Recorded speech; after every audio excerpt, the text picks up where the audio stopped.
Bonjour, shalom, bien-aimés dans le Seigneur. Très heureux de vous retrouver encore une fois dans cette série Vaincre. Aujourd'hui, nous allons voir comment vaincre l'impudicité. C'est le nouveau sujet que nous allons aborder.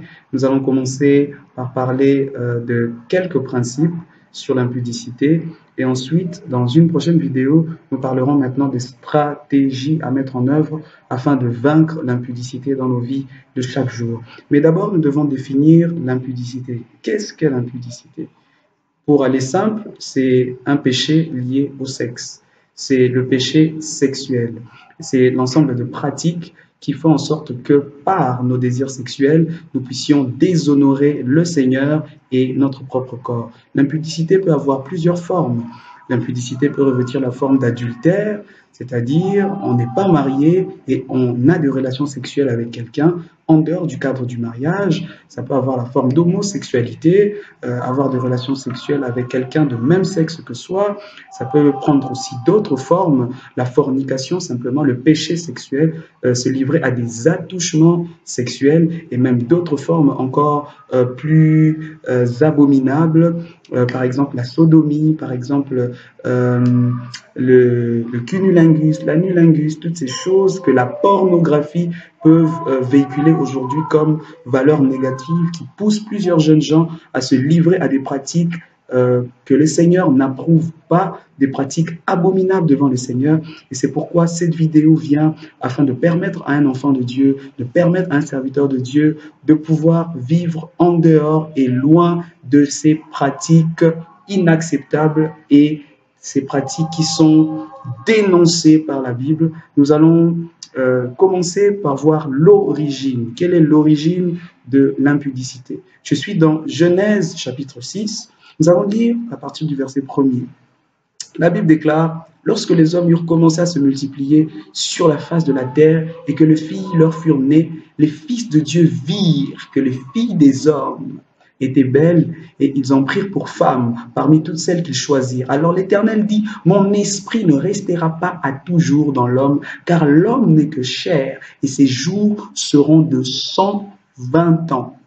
Les géants étaient sur la terre et ces temps-là, après que les fils de Dieu furent venus vers les filles des hommes et qu'elles eurent donné des enfants, ce sont les héros qui furent fameux dans l'Antiquité.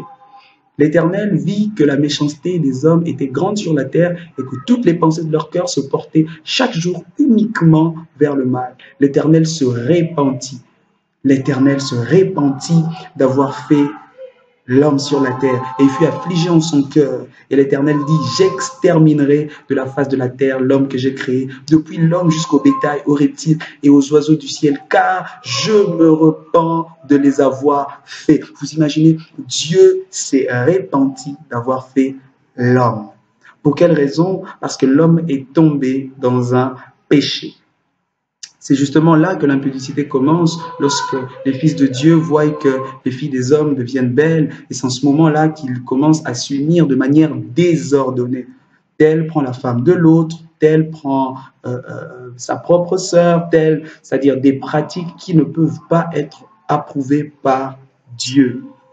Et j'aimerais d'abord, pour introduire, parler de 5 conséquences néfastes de l'impudicité. Qu'est-ce que l'impudicité peut faire? Et dans ce texte déjà, ce texte qui montre l'origine de l'impudicité, nous pouvons voir comment est-ce que l'impudicité a réduit l'homme. Comment est-ce que l'impudicité a détruit la destinée de l'homme? La destinée prophétique que Dieu avait pour l'homme a été détruite par ce péché, par ce vice appelé impudicité.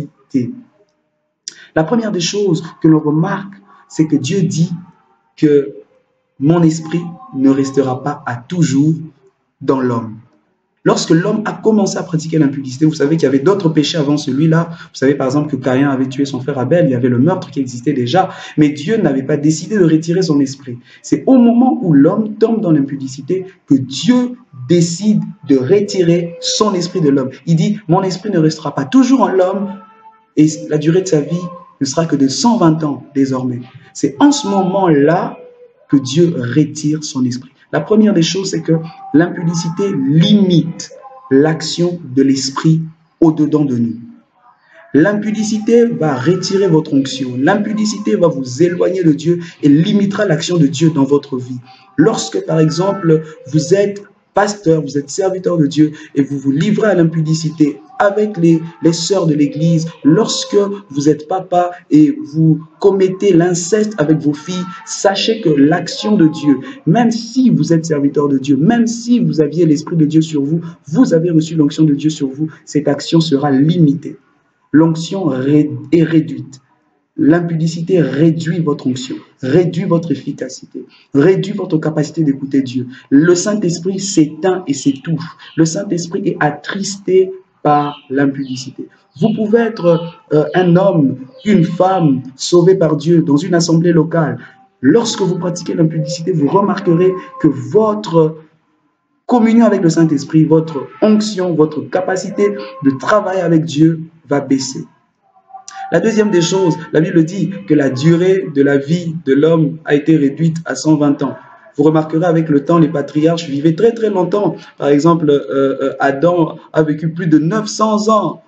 Vous allez voir d'autres qui ont vécu 800, après ça baissé 700, après 600 et jusqu'à 120 ans. La deuxième des choses, c'est que l'impudicité réduit l'espérance de vie.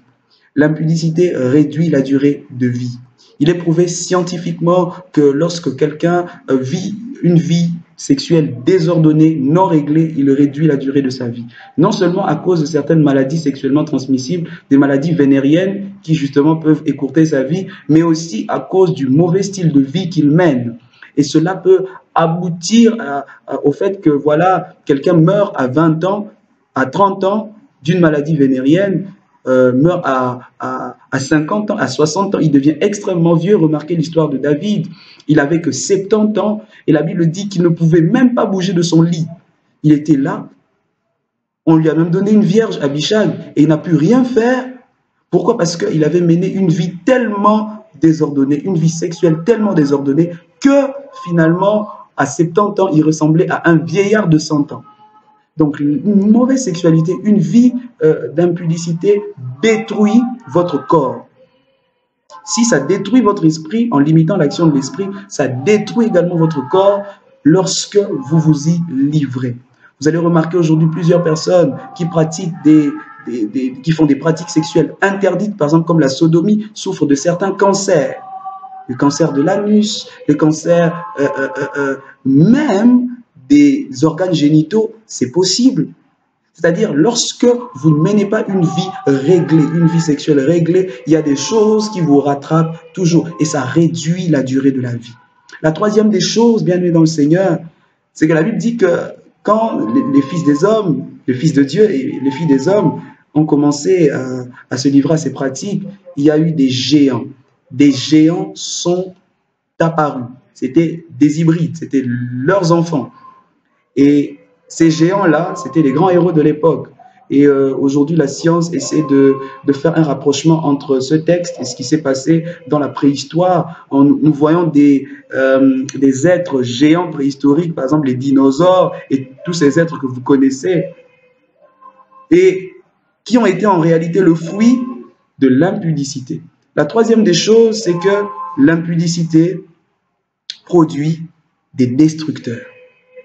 L'impudicité entre les fils de Dieu, dont les anges et les filles des hommes, a produit des destructeurs, des géants qui ont détruit. Et après, nous voyons des Anakim dans l'histoire de la Bible, des géants de plus de 3 mètres, dont même il paraît que Goliath était un des descendants. Et après, ces géants ont continué à détruire et à détruire la terre. L'impudicité engendre des destructeurs, dans le sens où votre impudicité vous détruira vous-même. Les destructeurs, ça peut être la maladie. Les destructeurs, ça peut être des sentiments négatifs. Ça peut être la jalousie. Il suffit juste de prendre la femme de votre prochain et vous vous faites un ennemi gratuitement. L'impudicité détruit également votre crédibilité. Vous êtes un homme de Dieu et lorsque vous tombez dans ce genre de choses, c'est votre ministère qui tombe. L'impudicité peut mettre fin à votre carrière professionnelle. L'impudicité peut mettre fin à votre vie. Parce qu'aujourd'hui, c'est possible même de recevoir une balle dans la tête parce que on a pris la femme, on a pris le mari, le fiancé, la fiancée d'une autre personne. Donc l'impudicité détruit même notre vie sociale, dans nos rapports avec les autres, nous engendrons un destructeur lorsque nous nous livrons à l'impudicité. Croyez-moi, c'est ce que l'apôtre Paul le dit dans 1 Corinthiens 3 et il répète encore dans 1 Corinthiens 6 au verset 18. Il le dit, nos corps sont le temple du Saint-Esprit et celui qui détruit le temple du Saint-Esprit, Dieu le détruira. L'impudicité engendre un destructeur. Celui qui se livre à l'impudicité fait simplement ce qu'on appelle l'autodestruction. Il se détruit lui-même. La quatrième des choses, nous voyons, la Bible est claire et dit que les pensées du cœur de l'homme devenaient de plus en plus mauvaises. C'est pour dire que quatrièmement, l'impudicité avilit les pensées du cœur. Lorsqu'on se livre à l'impudicité, les pensées du cœur deviennent de plus en plus mauvaises. Aujourd'hui, tu penses à telle fille, demain tu penses à telle autre fille, demain tu penses à telle autre fille. On commence à avoir des fantasmes, on commence à être obsédé par des images, par la pornographie, par la masturbation. Et finalement, notre vie n'est plus tranquille. Vous n'êtes plus tranquille parce que vous êtes comme dans une forme d'addiction. L'impudicité enferme vos pensées comme dans une prison démoniaque, une prison satanique qui en fait vous limite. Vous ne pouvez pas faire 2-3 jours sans vous masturber, sans vivre ces images, sans les voir. Vous ne pouvez pas. Pourquoi? Parce que quelque part, il y a une prison au niveau de votre esprit, une prison au niveau des pensées que l'impudicité a créée. L'impudicité avilit, ça détruit, ça rend vos pensées de plus en plus mauvaises. Je dirais des pensées vilaines. Certains même, quand ils se réveillent le matin, ils tournent des films dans leurs pensées. Simplement pourquoi? Parce que, et même ils ont des songes qui sont des fruits de ces mauvaises pensées. Parce que ils sont dedans. Ils sont dans l'impudicité. Ma prière est qu'en suivant cette vidéo, que quelqu'un sorte de ces cages, de ces prisons, des pensées mauvaises, des pensées impudiques, des pensées d'adultère, des pensées d'inceste au nom puissant de Jésus. La cinquième et dernière des choses, c'est que l'impudicité attriste le cœur de Dieu. La Bible dit à la fin du texte que nous avons lu que le cœur de Dieu fut attristé. Tellement attristé que Dieu a dit, finalement, je dois supprimer l'homme de la terre. Finalement, je vais totalement me débarrasser de cet homme. La Bible dit que Dieu s'est repenti d'avoir fait l'homme. Il a ressenti de la tristesse dans son cœur. Pourquoi? Parce que l'homme se livrait à l'impudicité. Bien-aimés dans le Seigneur, vous ne pouvez pas être agréable à Dieu quand vous vivez dans l'impudicité. Impossible. Vous allez à l'église, vous levez les mains et vous proclamez la grandeur de Dieu, vous déclarez de belles paroles à Dieu, mais en réalité, cela ne fait rien au cœur de Dieu parce que vous l'avez déjà attristé. Vous avez attristé le Saint-Esprit. L'apôtre Paul dit dans Éphésiens 4, verset 30, « N'attristez pas l'Esprit par lequel vous avez été scellés pour le jour de la rédemption. » Bien-aimés dans le Seigneur, il n'y a qu'une seule et une seule solution à l'impudicité, la repentance. En suivant cette vidéo, vous savez que vous avez commis ces actes, des actes sexuels qui ont déshonoré le Seigneur. En dehors du mariage, vous vivez une vie sexuelle active. En dehors du mariage, vous sortez avec des hommes et des femmes par-ci, par-là. Vous vivez dans l'homosexualité. Là où vous me suivez, Dieu est capable de vous sauver. Le Saint-Esprit est capable de vous rencontrer où vous êtes.